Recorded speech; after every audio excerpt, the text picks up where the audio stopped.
Hello everyone, welcome back to Mukul Maurya world blog. My self Kalyani Mahesh.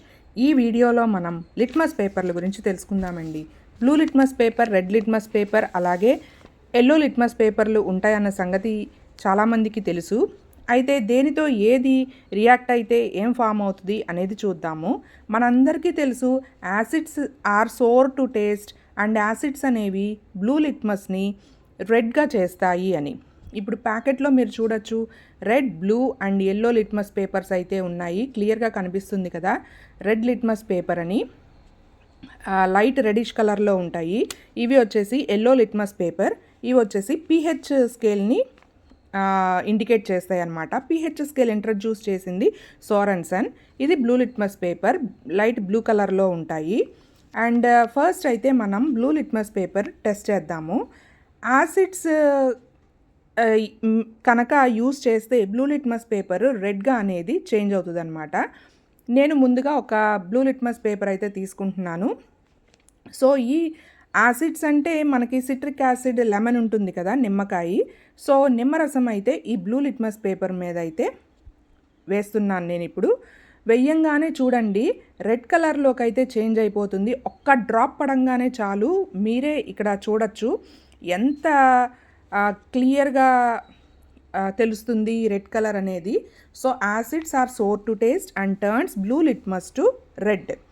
ఇప్పుడు అట్లాగే red litmus పేపర్ని బ్లూగా మారుద్దాం. అంటే బేసెస్ అంటే ఆల్కలైన్ సొల్యూషన్స్ అనేవి రెడ్ లిట్మస్ పేపర్ని బ్లూగా మారుస్తాయి. ఆల్కలైన్ సొల్యూషన్స్ అనేవి బేసెస్ అనమాట. Soapy to touch. నేను ఇక్కడ ఆల్కలైన్ అంటే బేస్ కింద బేకింగ్ సోడా తీసుకున్నా. తినే సోడా అంటారు కదా, వంట సోడా, మనము వంటల్లో వాడతాము పకోడీ అవి చేసుకునేటప్పుడు.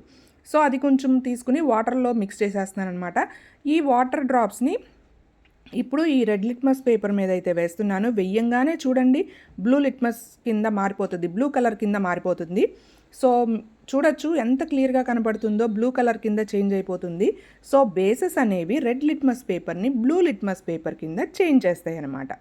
చూసారు కదా, అక్కడేమో బ్లూ లిట్మస్ పేపర్ రెడ్గా మారిపోయింది, acid and citric acid, lemon వాడడం మూలాన. ఇక్కడేమో రెడ్ లిట్మస్ పేపర్ బ్లూ కింద మారిపోయింది. దేనివల్ల? ఆల్కలైన్ సొల్యూషన్ బేకింగ్ సోడా వాడడం వల్ల. ఇంకా ఈ ఎల్లో లిట్మస్ పేపర్ అనేది pH స్కేల్ని మనము అంచనా వేయచ్చు అనమాట. 7 to 14 ఉంటుంది. ఏది?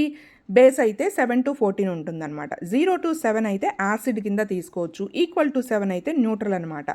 ఇప్పుడు నేను బేస్లో పెడుతున్నాను ఈ లిట్మస్ పేపర్ని. ఈ ఎల్లో లిట్మస్ పేపరు బ్లూ కింద మారిపోయింది. సో మనం ఏం తెలుసుకున్నాము? ఈ బేకింగ్ సోడా సొల్యూషన్ అనేది ఒక ఆల్కలీను, ఒక బేసు.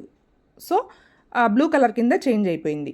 ఇప్పుడు ఇదే ఎల్లో లిట్మస్ పేపర్ మీద నేను యాసిడ్ వేస్తున్నాను, సిట్రిక్ యాసిడ్ అనేది. సో ఇది రెడ్ కింద మారిపోయింది. సో మనం యూస్ చేసిన సొల్యూషను యాసిడ్ అనమాట. సో ఇలా పిల్లలకి చెప్పచ్చు అనమాట. అంటే మనము baking soda, citric acid, lemon juice అని చెప్పకుండా వేసి వాళ్ళకి ఈ ఎల్లో లిట్మస్ పేపరు బ్లూ కింద మారింది కాబట్టి ఇది బేసు, అలాగే ఎల్లో లిట్మస్ పేపర్ రెడ్ కింద మారింది కాబట్టి ఇది యాసిడ్ అని క్లియర్గా పిల్లలకైతే ఎక్స్ప్లెయిన్ చేయొచ్చు అనమాట మనం. సో ఈ ఎక్స్పెరిమెంట్ మీకు నచ్చిందని అనుకుంటున్నాను. Please do follow for more and more. చూసారు కదా, బ్లూ లిట్మస్ పేపర్ ఏమో రెడ్ కింద మారిపోయింది, రెడ్ లిట్మస్ పేపర్ ఏమో బ్లూ కింద టర్న్ అయింది, అండ్ ఎల్లో లిట్మస్ పేపర్తో కూడా మనం ఎక్స్పెరిమెంట్ అయితే చేసేసాం. బాయ్.